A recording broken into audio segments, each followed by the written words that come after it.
Hello Jharkhand board के कक्षा 8वीं के विद्यार्थियों, कैसे हो आप लोग? बढ़िया ना? तो आप लोगों के लिए वो प्रश्न हम लेकर आए हैं जो आप लोगों को डायरेक्ट एग्जाम में देकर जाकर देखने को मिलेंगे। जी हाँ, कक्षा 8वीं के विद्यार्थियों, आप लोगों का जो परीक्षा होने वाला है 2 मार्च को, है ना, उसमें हम लोग मैथ का पेपर आज देखने वाले हैं। किस प्रकार से आखिर मैथ में आप लोग का प्रश्न पूछा जाएगा। वीडियो को पूरा देखिएगा, एक एक चीज को समझा भी दूंगा ताकि हर एक प्रश्न आप लोग एग्जाम में बना सको, है ना। और इसी प्रकार के प्रश्न आप लोगों को एग्जाम में देखने को मिलेगा। बता दूं, ये एग्जाम में पूछे गए प्रश्न है जो कि आप लोगों का प्रीवियस ईयर्स में पूछे गए हैं और इससे संबंधित सवाल एग्जाम में 100% भिड़ेगा। चलिए फटाफट से शुरू करते हैं, देखते हैं क्या क्या प्रश्न है ना। और हाँ, बता दो, अगर आप लोग चैनल पर पहली बार आए ना प्यारे बच्चे, तो सब्सक्राइब जरूर कर लीजिएगा, क्योंकि बच्चे देखते हैं और भूल जाते हैं सब्सक्राइब करना, तो फिर बाद वाला वीडियो आता है तो मिलता नहीं है। इसलिए जरूर कर लीजिएगा ताकि आगे जो वीडियो आए उसको देख सको और एग्जाम में हर एक प्रश्न का आप लोग उत्तर दे सको, है ना। तो देखिए, एक मिनट रुक जाओ। हाँ, तो पहला पहला चलो, है ना। तो पहला प्रश्न क्या, देखो कितना सिंपल सा प्रश्न है, और इसी प्रकार से सिंपल हो चाहे डिंपल हो, भैया इसी प्रकार से प्रश्न पूछेंगे आप लोगों का। 5x+10y का गुणनखंड क्या होगा, है ना। 5x+10y का गुणनखंड, तो 5x+10y लिखा हुआ है ना, क्या दोनों में क्या कॉमन आएगा बताओ तो। सर दोनों में 5 कॉमन आ जाएगा, तो ले लो 5। अब 5 कॉमन लूंगा तो यहां क्या बचेगा बच्चा, x बच जाएगा। और 10 के बार में आएगा सर 2 बार में, तो 2 ले लिया।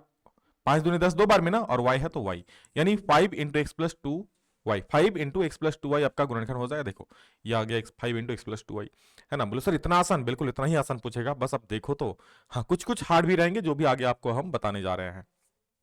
देखो, a² + 2a + b² का गुणनखंड होगा, तो प्यारे बच्चे डायरेक्ट फॉर्मूला ही होता है किसका, a+b का होल स्क्वायर का डायरेक्ट फॉर्मूला होता है। a² + 2ab + b² इसकी डायरेक्ट फॉर्मूला होती है। क्या होता है, a² + 2ab + b²। अच्छा, a+b का होल स्क्वायर है, होल स्क्वायर मतलब उसको कई बार लिखूंगा बेटा, 2 बार लिखूंगा। एक बार हो गया और एक बार लिख दो, हो गया a+b × a+b यानी ऑप्शन नंबर 1 बिल्कुल सही हो जाएगा। आई बात समझ में? अगला देखो, नेक्स्ट, 2x, 3x², 4x³ का सार्वक गुणनखंड। सार्वक गुणनखंड मतलब जो सभी में कॉमन आता है, सब में कॉमन आता है उसे बोलते हैं सार्वक गुणनखंड। सार्वक गुणनखंड समझ लो, है ना, सार्वक गुणनखंड।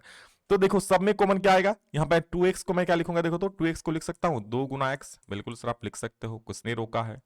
3x² क्या लिखूंगा, 3x² को लिखूंगा 3 × x, कोई दिक्कत है नहीं सर। 4x³ को क्या लिखूंगा, तो पहले 4 को मैं लिखूंगा 2 × 2 4 हो जाएगा, और x का क्यूब मतलब 3 बार x को लिख दो, है ना, 3 बार x को लिख दो, हो गया। कॉमन क्या आ रहा है भैया, 2 इसमें है बट इसमें नहीं है, मतलब 2 सब में तो कॉमन नहीं है। एगो x इसमें है, एगो x इसमें है, एगो x इसमें है, मतलब एगो x तो कॉमन आ जा रहा है, और कुछ कॉमन दिख रहा है नहीं सर। यानी इसका जो सार्वगुणनखंड होगा मेरे प्यार बच्चे, वो हो जाएगा ऑप्शन नंबर 1 x, है ना। जो सब में कॉमन आएगी वही होता सार्वगुणनखंड, है ना। दोनों में आएगा नहीं, सब में आएगा तो ही, 2 को होगा तो दोनों में होगा तो ही हो जाएगा, लेकिन यहाँ 3 को दिया हुआ था ना, इस वजह से। देखो प्रश्न पूछा है कि इसका मान क्या होगा। क्वेश्चन कुछ इस प्रकार से है कि 39 - 9/3, है ना। बाई मतलब यहां पर बेटा भागा है ना, ये जो है ना ये भागा है 39, ये भागा का दिया है 3, तो 39 - 9/3 ऐसा लिखूंगा। भागा मतलब क्या, बट्टा में लिख दूंगा। 39 में 9 जाएगा बेटा 30 बचेगा। कितना सिंपल प्रश्न है देखो, है, लेकिन बच्चे समझते नहीं है, इस वजह से नहीं बना पाते, बहुत सारे बच्चे गलत करते हैं, तो इसका सही उत्तर क्या हो जाएगा 1। लेकिन जो यहां से वीडियो देख करके जाएगा उसका तो रवाब ही कुछ और होगा, है ना। हर एक क्वेश्चन को पहले से ही देख चुका होगा जिस प्रकार के प्रश्न पूछ जाएंगे। देखो m² को m+n से गुना करने पर प्राप्त होगा। हालांकि आप में से बहुत सारे तेज विद्यार्थी जो इसको तो भाई चुटकी में बना देंगे, मुझे पता है ना। तो आप लोगों के लिए थोड़ा हार्ड क्वेश्चन भी है आगे, चिंता ना करो, आगे और वीडियोस अपलोड होंगे। m², है ना, m² को आपको गुना करना है किसका, m+n से, ये गुना करना है। तो m² इंटू m क्या हो जाए, m के पावर में 3, क्योंकि यहां पावर में 2 है, यहां पावर में कुछ नहीं तो 1 है, तो भैया 2 और 1 कितना 3 हो जाएगा ना, तो m के पावर में 3 हो गया, इसको बोलते हैं m³। और m² है, m² को गुना करूंगा n से, तो m² n हो जाएगा, बस हो गया, ये आपका गुणनफल हो गया। m² क्या हो जाए, m³ होगा और m² n, m³ होगा और m², यानी ऑप्शन नंबर 2। देख रहे हो बच्चा गलत मार के आ गया है ना। लेकिन आप लोग नहीं मारोगे ना। अरे मेरे प्यारे बच्चे, मुझे वादा करो आज कि सर यहां से हम वीडियो देख करके जाएंगे, और मैं सर वादा करता हूं आपसे, मैं मेहनत करूंगा और वादा कर रहा हूं गलत नहीं मारूंगा सर। जो आप पढ़ा रहे हो एकदम सही सही मार के आएंगे। देखो अगला प्रश्न, 3x = 18 में x का मान क्या हो जाएगा बोलो। देखो 3x है इक्वल टू 18 है। अब देखो 3x मतलब 3 गुना x है, यानी x जो है 3 के साथ गुना में है, तो 3 जो गुना में है बेटा उधर जो क्या हो जाएगा, भागा में हो जाएगा। तो x बराबर 18 भागा 3 मतलब बटा 3, 3 × 18 6 बार में, यानी x का जो वैल्यू आ गया हो गया 6, ऑप्शन नंबर 1, है ना। चलो आगे देखो, हाँ ये देखो 2x माइनस 1/3 इक्वल टू 3, ये क्या है, कैसे बनेगा, देखो क्या है, 2x माइनस 1/3, सिर्फ बटा में 1 में के बटा में 3 है। अगर पूरा के बटा में 3 होता तो कहानी कुछ और होता यहाँ पर, है ना, लेकिन यहाँ बटा में क्या, सिर्फ 1 के बटा में 3 है। तो सबसे पहले मैं क्या करूंगा, यहाँ कुछ नहीं है तो 1 ले लूंगा। अब 3 और 1 का एलसीएम बेटा 3 हो जाएगा, 1 तिया 3, 3 बार में ना, तो 3 दूनी कितना हो जाएगा, 6x हो जाएगा। माइनस 3 1 कम 3 एक बार में, तो 1 कम 1 बराबर हो जाएगा 3। 6x माइनस 1 हो गया, अब बराबर 3 उधर जाएगा क्योंकि बटा में उधर गुना हो जाए, 3 3 का 9 हो जाएगा। अब माइनस 1 उधर क्या हो जाएगा बोलो, प्लस 1, यानी 9 प्लस 1 हो जाएगा। तो 6x बराबर हो जाएगा 10, और तो x बराबर कितना हो जाएगा 10, और 6 गुना में है ना इधर, तो उधर जाके भागा बट्टा में, 2 तिया 6, 2 पचे 10, 5 बार में, यानी आया 5 बट्टा में 3। 5 बट्टा में 3 बोले तो ऑप्शन नंबर 1। Got it. चलो शानदार, आगे देखो। संख्या x और 5 का योग 12 है तो समीकरण क्या होगा। संख्या x और 5 का योग अगर 12 है तो बताओ समीकरण क्या होगा। तो देखो संख्या x और 5 का योग अगर 12 है तो समीकरण क्या होगा, है ना। तो x और 5 का योग, तो x प्लस 5 बराबर में 12 हो गया समीकरण। और क्या करना है, x प्लस 5 बराबर 12, यानी ऑप्शन नंबर 3। देख रहे हो, देख रहे हो, आगे देखो। श्याम की आयु x वर्ष है, 5 वर्ष बाद उसकी आयु 20 वर्ष हो जाएगी, इसके लिए समीकरण पूछा है। श्याम की आयु कितना है, कितना वर्ष, x वर्ष। श्याम की आयु कितना है बोलो, आप देखो श्याम है ना, श्याम नाम का कोई लड़का है ना, आप अपना भी नाम लगा सकते हो, हालांकि श्याम है तो श्याम ही रहेगा। श्याम की आयु कितना, x वर्ष है। अब हो रहा है क्या, 5 वर्ष बाद। आप सोचो अगर आज आपका उम्र 10 साल है तो 5 साल बाद कितना होगा, बोलोगे सर 15 साल। अगर आज आपका उम्र 12 साल है तो 5 साल बाद कितना होगा, 12 प्लस 5 17 साल। अगर आज आपका उम्र 13 साल है तो 5 साल बाद कितना होगा, 13 प्लस 5 18 साल। तो अगर आज आपका उम्र 1 साल होगा, x वर्ष है, कुछ भी होगा x मतलब, तो 5 वर्ष बाद क्या होगा, मुझे पता है बहुत सारे बच्चे बोलेंगे सर 5x। 5x मतलब समझते हो भैया, 5 का गुना हो जाएगा। यानी अगर आज आपका आज आपका 14 वर्ष है तो 5 साल बाद 14 गुना 5 14 50 70 साल का हो जाएगा। बिल्कुल ना करना, बहुत बच्चे ऐसे करते हैं, 5x बोल देंगे। अगर आज आपका ये उम्र x वर्ष है तो 5 साल बाद 5x, अरे ना, 5 साल बाद तो 5 साल जोड़ोगे ना, तो सिंपल सी बात है, आज उम्र x है तो 5 साल बाद कितना हो जाए x, और 5 साल जोड़ दो, और 5 साल बाद उसकी आयु कितना हो जाए 20 वर्ष, तो बराबर में 20। यही हो गया समीकरण, है ना। फिर से समझ लो, श्याम की आयु x वर्ष है तो 5 वर्ष बाद क्या हो जाए, 5 वर्ष बाद होगा x प्लस 5, x प्लस 5, और बराबर कितना हो रहा है 5 वर्ष बाद 20, तो बराबर में 20 कर दिए, हो गया x प्लस 5 बराबर 20। कहीं दिख रहा है क्या, ये 2 नंबर में। आगे देखो, ये अच्छा सवाल है, 3 लगातार पूर्णांकों का योग 51 है तो पूर्णांक क्या होगा। तो 3 लगातार पूर्णांकों का योग, मुझे पूर्णांक पता है क्या है, नहीं पता है ना, मान लूंगा। माना तीनों पूर्णांक मैं मान लूंगा, पहला x है, लगातार बोल रहा है, जैसे पहला मान लो 4 है तो दूसरा क्या 5 होगा, दूसरा 6 होगा, इस प्रकार से ना, मतलब एक एक जुड़ रहा है। तो पहला अगर मैं x मान लो, दूसरा क्या हो जाए x प्लस 1 हो जाएगा, उसके बाद और एक जोड़ दूंगा तो x प्लस 2 हो जाएगा। 3 को पूर्णांक मैं मान लिया, क्योंकि मुझे पता नहीं था विकास सर को, और नहीं मेरे प्यारे बच्चों को पता था कि कौन सा पूर्णांक होगा। तो जब नहीं पता रहेगा तो x जिंदाबाद है, मान लो x, है ना। और बोला लगातार है, यानी जैसे 10 के बाद 11, 11 के बाद 12, 14 है तो 14 बाद 15, 15 बाद 16। तो मैंने पहला अगर x माना, उसका और एक जोड़ दो, उसका 2 जोड़ दो, है ना। अब तीनों का जो योग है x plus 1 plus x plus 2, तीनों का जो योग है कितना हो जाएगा बेटा, 51 हो जाएगा। तो x 2x और x कितना हो जाएगा 3x हो जाएगा। 1 और 2 कितना हो जाएगा 3 हो जाएगा, बराबर में क्या हो जाएगा 51, यानी 3x बराबर हो जाएगा 51 माइनस 3, है ना। तो 3x बराबर क्या, 51 में 3 जाएगा तो 48 हो जाएगा, कितना हो जाएगा 48। तो x बराबर कितना हो जाएगा 48 बटा में 3, 3 एकम 3, 3 छक्का 18, है ना। x का वैल्यू कितना हो जाएगा 16 वर्ष, x का वैल्यू कितना हो जाएगा बेटा 16 वर्ष हो जाएगा। आई बात समझ में, x का वैल्यू 16 वर्ष। चलो 16 वर्ष, एक वर्ष बोल रहा हूं बेटा, पूर्णांक बोला ना, 16 हो गया, x का वैल्यू 16, तो बोलो x प्लस 1 कितना होगा।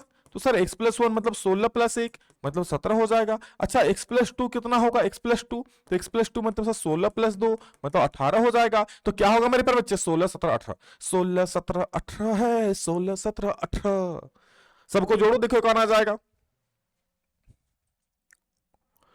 नेक्स्ट क्या है, x का हाँ, x का 1/4, क्या बोला, x के 1/4 के y% का मान होगा, x के 1/4। अच्छा x का चौथाई कितना होगा, किसी का चौथाई मतलब बटा 4, है ना, किसी का चौथाई मतलब बटा 4, तिहाई मतलब बटा में 3, छठा मतलब बटा में 6, है ना। तो किसी का 1/4 बोला है तो x का 1/4 मतलब x/4 का y%, तो का मतलब गुना और y% मतलब बटा 100, ऐसा समझ लो। x का 1/4 मतलब x/4 का बोला है y%, इसका मान कितना होगा? तो x/4 का मतलब गुना, y% मतलब y/100 कर देंगे, तो x into y x y हो जाएगा, 4 गुने 100 400 हो जाएगा। कितना हो जाएगा? 400। 400 एक्स वाई बटे 400, ऑप्शन नंबर 2 हो जाएगा, ऑप्शन नंबर 2, है ना। आगे देखो 12 नंबर, x का 40% बराबर 200 हो तो x का मान क्या हो जाएगा? तो देखो x का 40% यानी x गुने 40 बट्टा में 100, और ये बराबर कितना है? 200, है ना। तो x का मान कितना होगा? 0 0 टाई टाई फिस, है ना। अब देखो बट्टा में जो है उधर जाए गुना हो जाए, 1 0 0 कटा 10 बचा ना, 10 को उधर भेजो, 200 से गुना कर दो 10। अब बट्टा में क्या हो जाए? 4 गुना में तो बटा आ जाएगा, ये 4 से काटो, 4 5 20 और 0, यानी 50 और 10 गुना करोगे भैया, 50 गुने 10 करोगे तो आपका आ जाएगा 500। कितना? 500, यानी x का वैल्यू क्या आ जाएगा? 500, ऑप्शन नंबर 3। देखो ये वाला भी बच्चा गलत बना दिया है ना। तो इसी प्रकार से प्रश्न आप लोगों की परीक्षा में पूछे जाएंगे 100%, इसलिए इसको अच्छे से जान लो बच्चे, है ना, इसको अच्छे से जान लो। आगे देखो, 350 रुपया अंकित मूल्य वाली एक कुर्सी 300 रुपया में उपलब्ध है। वाह क्या बात है, तब तो लोग सब लोग कुर्सी खरीद लोगे क्या? 350 वाला कुर्सी 300 में मिल रहा है, अरे भाई जल्दी ले लो, सेल लगा है। बट्टे की राशि यानी छूट कितना दे रहा है? बट्टा मतलब होता है छूट, याद रखना, बट्टा मतलब छूट। आप दुकान गए, दुकान में आप बोल रहे भैया एक अच्छा सा जींस दिखाइए, दुकानदार ने देखो ये लो बेटा अच्छा सा जींस, इसका दाम है 450 रुपया, है ना, या मान लो 350 रुपया। बोले सर देना कितना पड़ेगा भाई बताओ गुरुजी? तो बोले सर 300 दे दो चलेगा, यानी आपको कितना छूट मिला? 50 रुपया का, 50% का, यही होता है बेटा बट्टा। तो बट्टा पर लिखा है तो बट्टा मतलब जितना दाम लिखा हुआ है बच्चे, बट्टा आपको निकालना है ना, तो बट्टा मतलब जितना दाम लिखा हुआ है, कितना लिखा हुआ है? 350, है ना, माइनस क्या इतना हो जाए? 300, ये आपका हो जाएगा 50 रुपया बट्टा आता है। कितना आएगा? 50। बोले तो ऑप्शन नंबर 4 हो गया मेरे यार, वेरी गुड। आगे देखो नेक्स्ट, कि एक घड़ी का अंकित मूल्य दिया है 2500 रुपया, इस पर 10% बट्टा दिया जाता है, विक्रय मूल्य क्या हो जाएगा? देखो घड़ी पर अंकित मूल्य दिया हुआ है, क्या दिया हुआ है? अंकित मूल्य, समझ लो। अंकित मूल्य मतलब उस पर जो अंकित किया हुआ है, जो लिखा हुआ है, वो कितना लिखा है भैया? 2500 रुपया लिखा है भैया, बहुत महंगा घड़ी है, हम लोग नहीं कर देंगे, है ना, जो अमीर लोग वो लोग खरीदेगा। हाँ, अंकित मूल्य कितना? 2500 रुपया है ना। अब क्या बोल रहा है कि भैया 10% का बट्टा दिया जा रहा है, 10% का छूट दिया जा रहा है, यानी 2500 रुपया का मुझे 10% अगर मैं निकालूंगा ना, 2500 का 10%, ये 10% क्या है बेटा? बट्टा दिया जा रहा है, छूट दिया जा रहा है, किसका? 2500 का। तो 10% होती कितनी है 2500 का? पहले देख लो, तो 2500 का 10 मतलब गुना 10 बट्टा में 100, ये 10% निकल जाएगा, टिंग टिंग टिंग टिंग, यानी 250 रुपया। यानी मेरे प्यारे बच्चे 250 रुपए की छूट दी जा रही है, 10% बट्टा है यानी 250 का बट्टा है। यानी भैया अगर आप उससे पूछेगा विक्रय मूल्य कितना में वो बेच रहा है, तो अगर मैं विक्रय मूल्य निकालना चाहूंगा तो सोचो उसका अंकित मूल्य कितना है, कितना लिखा हुआ है उस पर? 2500, और 2500 में कितना छूट दे रहा है? 250, तो जो बचेगा वही तो भैया उतना में ही तो बेचेगा। कितना में हो जाएगा? इसको माइनस करोगे तो 2250 रुपया आ जाएगा, है ना। अब दुकान में गए ना, दुकान में बोला कि 2500 की घड़ी है, आपको 250 रुपया में दे देंगे हम घड़ी। ठो कौन बोलेगा? दुकानदार बोलेगा। तो यानी दुकानदार का विक्रय मूल्य कितना? माइनस कर दो तभी ना, 2250 रुपया हो जाएगा, 2250 रुपया में आपको घड़ी मिल जाएगा। यानी विक्रय मूल्य कितना है? 2250 रुपया, सॉरी 2250 रुपया, है ना, वही 2250।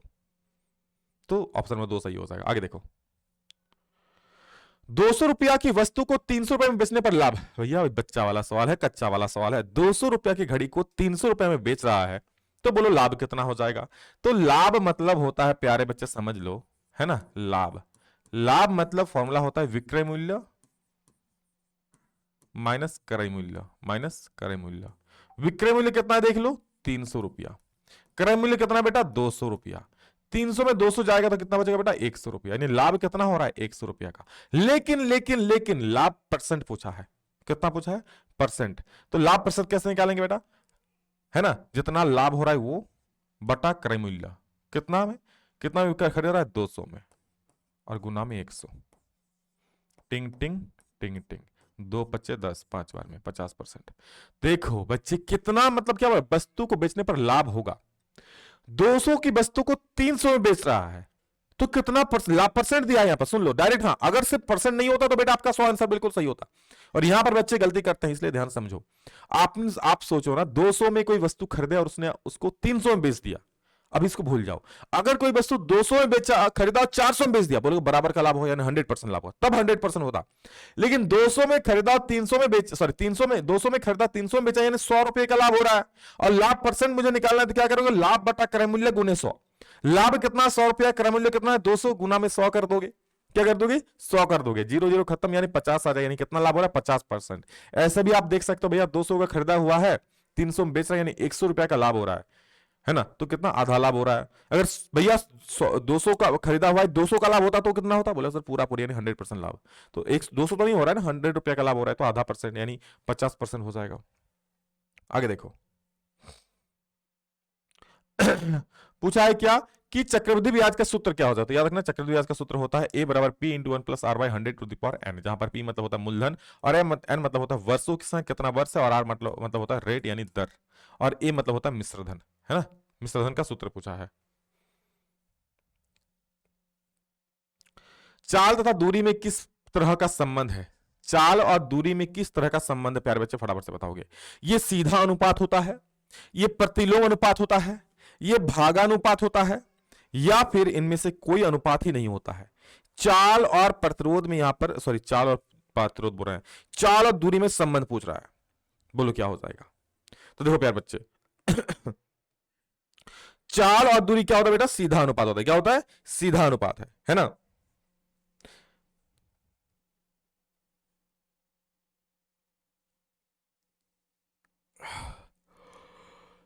देखो दूरी बराबर क्या होता है, फॉर्मूला सुन लो। दूरी बराबर क्या होता है, चाल गुने समय। यानी जितना ज्यादा आप चाल को बढ़ाओगे, चाल और दूरी में, चाल को बढ़ाओगे दूरी बढ़ेगा, समय भी बढ़ाओगे तो भी दूरी बढ़ेगा। तो चाल को बढ़ाओगे तो क्या होगा, दूरी बढ़ेगा, यानी सीधा अनुपात होता है इसको। यानी एक को बढ़ाने पर दूसरा बढ़ता है बेटा, उसको बोलते हैं सीधा अनुपात। क्या बोलते हैं उसको, सीधा अनुपात। अगला देखो, एक दर्जन अंडे का मूल्य 60 रुपया है। कितना है, 60 रुपया। तो 10 दर्जन अंडों का मूल्य कितना हो जाएगा। देखो एक दर्जन अंडे का मूल्य, है ना, एक दर्जन अंडे का मूल्य बराबर कितना है बेटा, 60 रुपया। आपको 10 दर्जन का निकालने बोला है, तो सीधा सीधा कर दो, क्या गुना 60 गुने 10, यानी 600 रुपया में आपको 10 दर्जन अंडा मिला। खाओ एकदम पटपटा के यार, है ना। स्कूल जाने की जरूरत नहीं भाई, स्कूल में तो आधा अधूरा अंडा देता है। अच्छा एक बात बताओ, आप लोग में से, आप लोग तो 8वीं में पढ़ते हो अभी, सच बताना यार, किसके स्कूल में पूरा अंडा, किसके स्कूल में अच्छा आधा अंडा देता है। क्योंकि हाँ जो बच्चों को मैं पढ़ाता हूँ ना, बहुत से बच्चे बोलते हैं सर आज स्कूल जाना है, मुझे अंडा खाना है ना। कोई बच्चा सर हमारे स्कूल में आधा देता है, कोई बोलता है भाई 1 टूना देता है, कोई बोलता है सर आधा का आधा देता है, कोई बोलता नहीं सर हमारे स्कूल में गोटा मिलता है। तो आप लोग स्कूल में क्या हाल है, क्या हाल चाल है, पर कमेंट में बोल दो, है ना। चलो देखता हूँ कौन बच्चों को क्या मिलता है। छोड़ो, खाली आधा या गोटा ये खाली लिख दो भैया, अंडा वंडा मत देखो, यही मैं समझ जाऊंगा। आधा, गोटा, 1/4 क्या मिलता है या नहीं मिलता है, ये भी है, बहुत किसी को नहीं मिलता होगा, है ना। उसको भैया सोयाबीन बड़ी सही काम चला देता है किसी त्रिभुज में अधिक से अधिक कितने नीन कोण, देखो एक त्रिभुज है, याद है ना, किसी त्रिभुज में अधिक से अधिक 3 नीन कोण, यानी सोचो ये भी 60 हो सकता है, ये भी 60 हो सकता है, ये भी 60 हो सकता है, ये सिर्फ 60 ही नहीं, कुछ भी हो सकता है 90 से कम। तो 60 मतलब क्या, तीनों 90 से कम हुआ ना, मतलब तीनों कोण नीन कोण। तो याद रखना, अगर त्रिभुज में नीन कोण की संख्या पूछेगा तो अधिक से अधिक 3 को नीन कोण होगा, क्योंकि 3 को कोण ही है। हाँ अगर समकोण बोलेगा बेटा, तो समकोण एगो होगा, और अधिक कोण बोलेगा तो अधिक कोण कितना हो जाएगा, अधिक कोण बोलेगा तो क्या हो जाएगा बोलो, अधिक कोण बोलेगा तो अधिक कोण भी 1 हो जाएगा, है ना। चलो अधिक से अधिक कितना अधिक कोण हो सकता है, 1 अधिक कोण हो सकता है। क्लियर है, चलो, है ना। किसी समकोण त्रिभुज में कितने न्यूनकोण बताओ, अभी मैंने कहा, और ये आप लोगों के लिए होमवर्क है, आप कौन बोलना, समकोण त्रिभुज में कितने न्यूनकोण हो सकता है, अभी मैंने कहा, जस्ट हो 1 मिनट भी नहीं बिता बेटा, है ना।